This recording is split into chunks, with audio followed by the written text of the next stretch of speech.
ng Blacklist International or ng Joy para sa Blacklist na lahat ng laro nila so far, Joy pa lang yung nilalaro dito ni MP The King And nung minention mo na baka may chance na yung Blacklist International ay okay, sobrang play safe muna sila kasi kailangan natin dito farm up yung Irithel.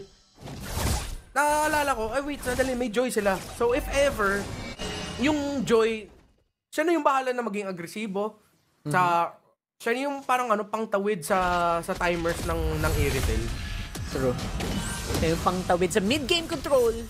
And so far naman, I would say Blacklist being more aggressive than their lineup is supposed to show. So maganda naman yun para sa kanila. That means hindi pwedeng basta-basta mag-invade din yung Onyx dito. And active sa mapa ngayon si JM Pinkman. Tignan natin kung gaano siya maging disruptive dito as this Hilda pickup. Isa sa mga picks na dinagdag natin sa bold predictions. Mid lane control. Nag-trade ng pokes sila Super Friends and Hodge. Alam naman ng dalawang koponan gaano ka-importante yung Evad Farsa sa mga lineups nila. Every time na makita natin sila sa hero lineup, dapat bigyan nyo ng hirap yung Evad Farsa. And speaking of binibigyan ng hirap right now, this is MP The King. Going forward, gamitin agad yung electrifying beats para mapaatras sila Super Friends dito. Obviously, they're getting ready, they're getting pumped para sa magiging possible na turtle fight. Labanan ng mid-control. Malamang onti ngayon ang Blacklist International sa mga mid-lane control dahil sa aggressive moves ang ginagawa nila. And of course, yung controlled aggression ni JM Pinkman sa lane at saka sa pag-rotate niya into the mid. Pero Onyx PH ngayon ang nakalamang sa pwesto. Lamang sa pwesto, and right now, Blacklist naghahanap ng possible entry points, nakakahanap sa likod. JM Pinkman, napapaligiran, pero syempre Hilda yan, makunat naman. Right now, it doesn't seem like they're slowing down. Gonna go for the retry 50-50. There goes the real world. Looks like MP The King makakuha dito ng unang turtle. King Kong, naka-cooldown pa yung retribution niya kaya hindi na siya nag-commit doon. Topside naman, mukhang nahirapan si Outplayed kontra sa Harith, pero dun lang sa sequence na yon.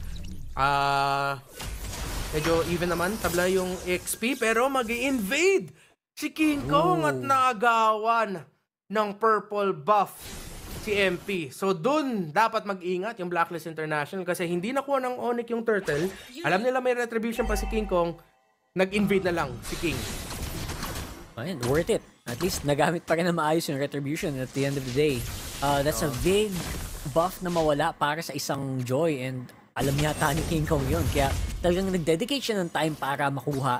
And so far, it would seem na worth it kasi napabagal bahagya ang galaw dito ni MP.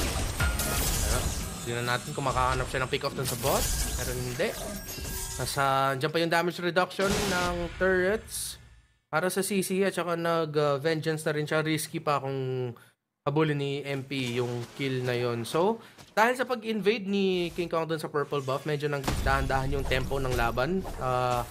Umiba onti. Pero ngayon, 40 seconds into the next turtle. Tignan natin kung magko-commit yung Blacklist into a big rotation. Pero sa bottom lane, dun nag-commit yung Onyx. Naku, tad ng crowd control. Ang hirap gumalaw even as a Hilda. Gamit yung Way of the Dragon, not to mention the Spear of Alpha. And ngayon si Kelra naman ang binibigyan. Kaya try nilang i-punish dito sa taas. Pero looks like gagamitin niya yung Zaman Force para lang maka-dash in, dash out, getting that shield. Pero hindi yun magiging sapat. 4 na miyembro kinumit ng Blacklist to take down the gold lane Revolve. Super Friends! Hindi niya mahuhuli pero napalo si Outplayed. G-Perks, ang daming low HP si Brusco. Pwede pa yata maka-triple dito kung gustuhin niya. Pero sabi niya, okay na kahit si Outplayed na lang.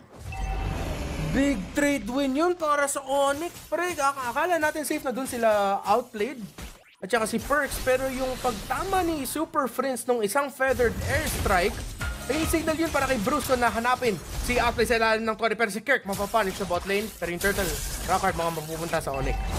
Maximum ube talaga pag may Matilde, no? Full commit for the kill even under the turret. Although this time may trade naman para sa Onyx. 2,000 kanilang lamang. And si Outplayed ngayon nakahabulin dito nila Brusco. Pero syempre, don't forget, may mga threats din dyan sa gilid na umaaligid. Kaya malapit lang sa Torres, King Kong as well.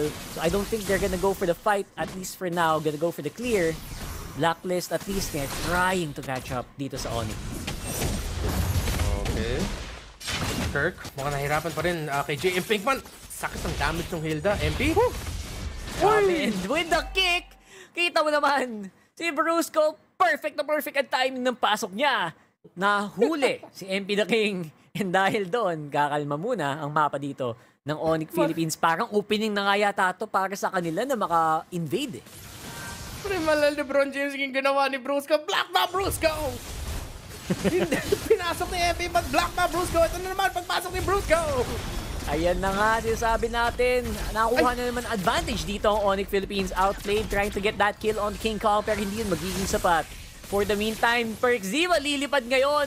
Full vision, full info dito sa Onyx Philippines, pero iba pa rin ang damage ng Harit ni Kelra dito. Takedown ni Haji, and here comes the punchback. Uy, medyo mas mahapdi yata ang hampas doon ng Blacklist. 2 down for Onyx. Nag-overextend by Onyx PH, pero Blacklist International, good call din na maging agresibo sila doon. Trades in the Turtles, Kirk makakapag-push onte sa bottom lane, pero ngayon mukhang nakahanap na ng konting tempo si Kirk kontra doon sa matchup niya kay JM Pigman sa Hilda. Uy! It's a trap, pre. That trap. Muna, no one's gonna go down. JM Pigman's actually quite low. It's gonna be full reset para di sa dalawang kupunan natin. Alright. Chill approach. Tingnan natin kung mababasag na ng Onyx yung top tower. Di nakatama din depende ng JM Pinkman. Free turtle for Onyx dahil sa mga agresibong sequence na nakita natin. And of course, na-force yung reaction ng Blacklist International na pumunta sa bottom lane para matulungan si JM kontra kay Kirk. At dahil doon, nawalan sila ng pwesto sa turtle at nakuha ng Onyx PH. There you go. At least for now, ang ano ko lang dito, ang tawag dito, silver lining para sa Blacklist ngayon, hindi sila masyadong na-invade ng Onyx Philippines, which is gumagana yung buying time mechanic na ginagawa nila para lang makahabol si Outplayed's items sa kanyang Iritel, di ba? So, despite them being down by 3K, I would say they're still in a good position compared to ibang teams. Kung ibang team siguro to, Rep, baka nasa loob na ng base yung Onyx. Yo. And, well, makakita din natin yan sa level gap difference. Uy, si Kirk, medyo delikado. Uy! Again, si Kirk na naman ang hinahanap dito na target ng Blacklist International, and looks like they're gonna work out in the end. Looks like ang CC ang kanilang nakitang parang chink in the armor dito ng On. Yeah. So, I think isa sa mga pwede mangyari doon is if ever mas nakabay time pa doon si Kirk, edi lalaban yung Onyx PH, punish Blacklist International, pero mukhang wala rin sa pwesto yung Blacklist International para sa Onyx PH para mag-commit ng laban. And at the same time, as I was saying earlier, nakita mo talaga na close pa rin yung laban na to kasi hindi sobrang laki yung lamang ni King Kong kumpara sa kalaban niya na jungler eh. Sa panahon na to, 3 levels na, ay masisipa! Yun na nga, magandang sipa para dito kay JM Pinkman, pero for some reason magsasurvive pa rin. Mag-miss din yung Synchro Fission dito kay Haji, and makakatakas pa rin. Outplayed and Perks, medyo safe naman sa ilalim ng torre. Again, konting threats lang, medyo konting paalala lang ng Onyx Philippines na guys, mahapdi kami. Huwag kayong basta-bastang lalabas or else mapunish namin kayo. Tsaka masakit doon yung Blacklist International na paggamit sila ng dalawang flicker. Isa sa Hilda, isa sa Eve. Walang battle spell kinumit doon ang Onyx Philippines. Nag-commit sila ng mga ultimates. Yung sipa ng show nakabalik na. At tsaka yung ultimates nila lahat ay nakabalik na rin. Walang flickers para sa dalawang miyembro. Kirk! Grabe! Dahil si Kirk ang pinamata dito ng Blacklist, and they're gonna take him out, pero what cost? Grabe! Ano kaya ang magiging bayad nila dito? 3v4, 4v4 right now happening. It looks like may sayawang nagaganap. Dalawa ang bagsak ngayon sa Blacklist. Looks like nakakalaban pa sila. Kelra with the flicker in, pero hindi na mahabol. Zaman Force is down. Looks like Blacklist is actually in a pretty good position. Dalawa na lang ang natitira sa Onyx dito. Hindi na kaya mag-lord, pero looks like they're gonna bait it. And JM Pigman tumatalon-talon na. Kelra nag-aantay lang yata ng Zaman Force cooldown. No way! And siya ngayon ang magwawala dito. Hinahabol ngayon ni Super Prince and ni Kelra. Wow, what a turn of events. That double. Kahit sino talagang ma-partner kay Kelra, bro. Iba ang performance nangyayari dito sa Onyx. Kanina si King Kong at Kelra, ngayon si Super Prince at Kelra. That's the gold standard, man. Gold standard yan, pre. Yun pa, ay, nakahanap pa ng isa si Kelra! Don't make it 2! No way! No way! No way! No way! Alam mo yung aura ni Killua, bagay na bagay kay Kelra ngayon. Literal na lumalawas lahat ng nen sa katawan netong si Kelra in this game. Tas may bonus lord pa. Direct, pwede nyo na ilabas ang MVP graphic para kay Kelra. Nakahanap na naman ng sipa dito si Brusco. Pero si Kelra baka makahanap na naman ng kill. Oy! Grabe. Hindi biro ang Onyx ngayon. Ito ba lang Onyx na galit at gustong manakit and nagmamadali na din. And kasi I guess they're very aware of the timing of their enemy. So, ito na kailangan nga nila tapusin dito right here, right now. Literal na sabi ni Kelra, ako na to, pero sabi ni Super Friends, I got you back. Actually, lahat ng mga nakita natin sa sobrang haba na chain ng sequence na yun. Si Super Friends din, parang low-key MVP nung nasipa ni Brusco si MP dun sa initial team fight. Akala ko wala magpa-follow up, pero si Super Friends din, target niya talaga yung dulo ng feathered airstrike niya para mahuli dun si MP. Si Brusco nakasipa na naman!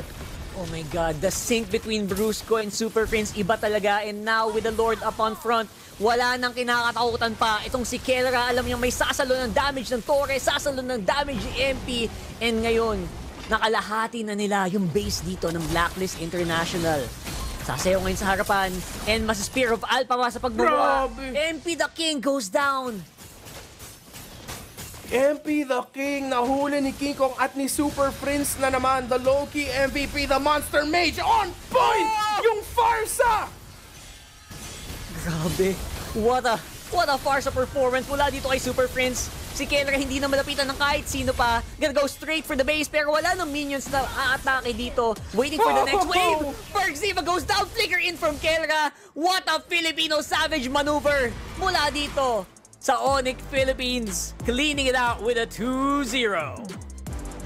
And there goes the Sigma Boys. Sumasayaw na naman si Kelra kasi alam nila, rekta Malaysia ang Onyx Philippines.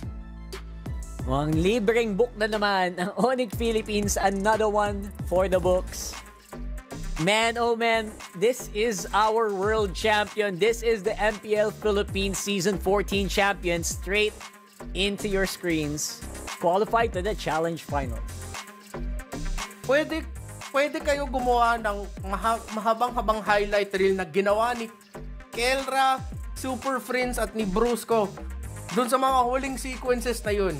Hindi sa downplay ko yung mga efforts nila, Kirk at King Kong po. Wag nyo, not me, don't me please.